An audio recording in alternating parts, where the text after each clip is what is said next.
আপনি যদি সুপারগার্লের ট্রেলার দেখেন তাহলে অবশ্যই এই লুবো ক্যারেক্টারকে আপনি দেখছেন। এই লুবো ক্যারেক্টারটা না আসলে অনেক ইন্টারেস্টিং এবং অনেক দুর্ধর্ষ একটা চরিত্র এবং অনেকটা ফানি একটা চরিত্র। আপনি গুগল করলে দেখতে পারবেন কমিক্সে এর হিস্ট্রি বা এই যে লুবো ক্যারেক্টার কেমন একটা ক্যারেক্টার। তো আজকের ভিডিওতে আমরা লুবো ক্যারেক্টার নিয়ে কিছু কথা বলবো বা লুবো ক্যারেক্টারের একটু বিস্তারিত জানার চেষ্টা করব। তো এই যে লুবো যে গ্রহে থাকে সেই গ্রহের নাম হলো জার্নিয়া। এই লুবো কতটা ইন্টারেস্টিং আপনি এটা শুনলে বুঝবেন। এই লুবো তার গ্রহের সবাইকে হত্যা করছে, মানে সবাইকে মাইরে ফেলাইছে জাস্ট একটা জিনিস প্রুভ করার জন্য যে ও কতটা শক্তিশালী। আর এই কারণেই লুবো ওই গ্রহের বা জার্নিয়ার একমাত্র জীবিত সদস্য, বা আপনি বলতে পারেন ওর যা প্রজাতি, এই প্রজাতির একমাত্র মানুষও। তো এখন প্রশ্ন হলো লুবো আসলে কি করে। লুবো হলো মহাকাশের একটা ভাড়াটে খুনি, বা যাকে আপনি বলতে পারেন বাউন্টি হান্টার। অর্থাৎ লুবো টাকার বিনিময়ে সবকিছু করতে পারে, এভরিথিং। কমিক্স থেকে আপনি এটাও জানবেন যে লুবো এতটা শক্তিশালী, এতটা পাওয়ারফুল যে ও চাইলে সুপারম্যানের সাথে ও টক্কর দিতে পারে, মানে ফাইট করতে পারে আর কি। তো আপনি ট্রেলারে অবশ্যই দেখছেন যে লুবো একটা বাইক নিয়ে আসে, মোটর বাইক, এটাকে বলা হয় স্পেস বাইক,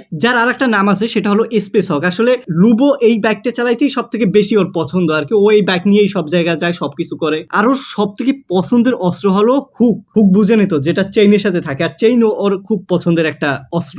আর এই লুবো আসলে পুরোপুরি একটা ভিলেনও বলা যায় না তাকে, আবার পুরোপুরি হিরো বলা যায় না, এন্টি হিরো বলা যায়, এই টাইপের আর কি। অর্থাৎ লুবো তার নিজের নিয়মে চলে, সে কারো কথা মানে না, মানে কারো নিয়মে নাই। বাট এই লুবোর একটা বড় গুণ আছে, যদি সে কাউকে কথা দেয় তাহলে যা কিছুর বিনিময়ে সে কথা রাখবে, মানে কথা দিছি তো দিছি, বাস এই টাইপের ক্যারেক্টারও। বাট সুপারগার্লের যে ওম্যান অফ টুমোরো যে কমিক বই, এই কমিক বইয়ে আসলে লুবোর কোনো ক্যারেক্টার ছিল না। বাট আসলে এই যে মুভি ডিরেক্টর অন্য কেউ, বাট আপনি বলতে পারেন যে এটা হলো জেমস গানের একটা ইউনিভার্স। তো এই ইউনিভার্সে ওরাই আসলে লুবোকে আনছে মুভিটাকে আরো একটু ইন্টারেস্টিং করার জন্য, এই আর কি। তো এই মুভির যে লুবো ক্যারেক্টার অভিনয় করছেন জেসন মোমোদ, যাকে আমরা অলরেডি ডিসির আর একটা ক্যারেক্টার ইকুইম্যানে দেখছি। সো এই ক্যারেক্টার নিয়ে তো কোনো, আর নর্মালি কিন্তু জেসন মোমোয়া নিজেই অনেক ফানি একটা ক্যারেক্টার এবং অনেক ইন্টারেস্টিং একটা ক্যারেক্টার। ও এই ক্যারেক্টারকে যতটা অনবদ্যভাবে তুলে ধরতে পারবে আমার মনে হয় সেটা অন্য কেউ পারতো না। তো আপনার কাছে লুবো ক্যারেক্টারটা কতটা ইন্টারেস্টিং লাগে অবশ্যই কমেন্টে জানাবেন।